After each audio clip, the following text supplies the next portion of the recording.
मैं हाथ जोड़कर समाज की मात्र शक्ति से ये अपील करता हूँ कि आप धार्मिक कचरे का शिकार मत बनिए। अरे राहुल भाई क्या ढूंढ रहे हो? भैया अभी बताता हूँ किस प्रकार हम अपनी नदियों को दूषित करते हैं धार्मिक कचरा दे करके। आज मैं वही कचरा यहाँ से उठाने आया हूँ ओल्ड वजीराबाद घाट से, यमुना नदी के किनारे से।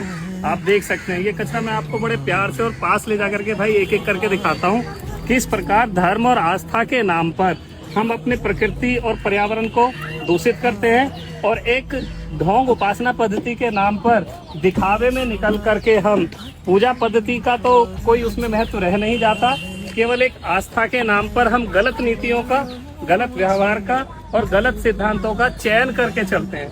तो भाई ये देखो ये टोकरी है जो माँ यमुना को नहीं चाहिए। इसमें धार्मिक लिपस्टिक, बिंदी, चूड़ियाँ इस प्रकार रख के दी जाती हैं माताओं और बहनों को।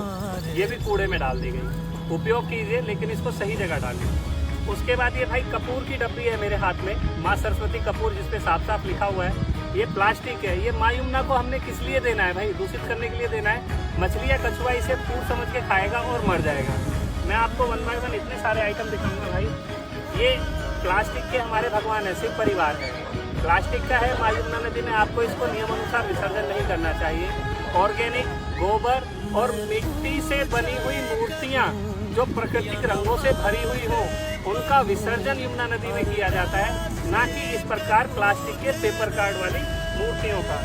इसके बाद ये चुनरी है, ये फाइबर की बनी है, प्लास्टिक के रेशे की बनी है, कपड़े की भी नहीं है कि बायोडिग्रेडेबल हो, जमीन में खप जाए, गल जाए। ये भी एक स्कैम है धार्मिक मान्यताओं के नाम पर। इसके बाद आप ये देखेंगे कि श्रृंगार के नाम पर किस प्रकार हमारी माता और बहनों को बेवकूफ़ बनाया जाता है। ये चूड़ियाँ हैं भाई, देखिए आप प्लास्टिक की, क्या भगवान या माता रानी ने स्वीकार करेगी? इससे बेहतर ये होता कि हम 1 दर्जन अच्छी क्वालिटी की चूड़ियाँ खरीद करके अपने आस पड़ोस में रहने वाली किसी माता या कन्या को देते, उसके उपयोग में आती और ये कचरा भी यमुना के किनारे नहीं पहुँचता। इसी प्रकार आप कुछ भी ले लीजिए, ये सिंदूर है, कागज का डब्बा बना करके इसके अंदर डाल दिया है भाई। ये देखिए पेपर में किस प्रकार एक गुलाब पैक किया हुआ है और उसमें सिंदूर भी नहीं है। यानी कहने का मतलब ये है आस्था के नाम पर एक व्यक्ति के साथ सरासर धोखा है। इसी प्रकार सिंदूर की आप अच्छी क्वालिटी की डब्बी किसी माता या बहन को देते, प्राकृतिक रूप से बना हुआ होता तो वह उपयोग में आता, ना कि ये इस प्रकार इतना बड़ा कचरा बनता।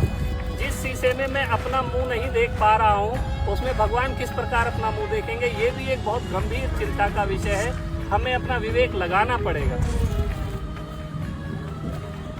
ये देखिए भाई नंदी हैं, लाए गए होंगे, इन्हें आप घर के किसी गमले में रख सकते थे, वहाँ की ये शोभा बढ़ाते, ना कि ये इस कचरे में आकर स्थान पा रहे हैं। इसी प्रकार ये नंदी है, सेरेमिक टाइप की एक मेटल है जो प्लास्टिक की है, पर्यावरण के बिल्कुल भी अनुकूल नहीं है। रामेश्वरम से लाया हुआ पत्थर है, वो डाला हुआ है, शंखनूदी है, इसको वहाँ से लाए आप आस्था के साथ और यहाँ इस यमुना जैसे नाले में दूषित नदियों के पास आप छोड़कर चले गए। उसी प्रकार ये बनावटी लिपस्टिक है। देखिए लिपस्टिक के अंदर क्या निकला है, लिपस्टिक है ही नहीं, केवल आस्थाओं के साथ खिलवाड़ है। मैं हाथ जोड़कर समाज की मात्र शक्ति से ये अपील करता हूँ कि आप धार्मिक कचरे का शिकार मत बनिए। ये जो एक व्यापार तंत्र आपको इस प्रकार असंख्य धार्मिक कचरे में फेंक रहा है, आप जेन्युइन वस्तुएं खरीदिए, ओरिजिनल वस्तुएं खरीदिए, उसको अर्पण कीजिए, जरूरतमंद को दीजिए, वह भगवान आपका स्वीकार करेगा, ना कि ये प्लास्टिक रूपी कचरा जो यहाँ यमुना किनारे आकर के एक ढेर में पड़ा है, जिसे एमसीडी की गाड़ी साल 6 महीने में आएगी, ले जाएगी और किसी डंपिंग जोन पर ले जाकर के पटक देगी। अपनी आस्थाओं का सम्मान कीजिए, अपने आराध्यों का सम्मान कीजिए, अपनी उपासना पद्धति में जो विसंगतियाँ, गलतियाँ, दूषित त्रुटियाँ आ गई हैं, उन्हें समय के अनुसार दूर कीजिए और सही तरीके से अपने आराध्यों का पूजन उपासना आपको करनी है, ना कि कचरा दे करके करनी है।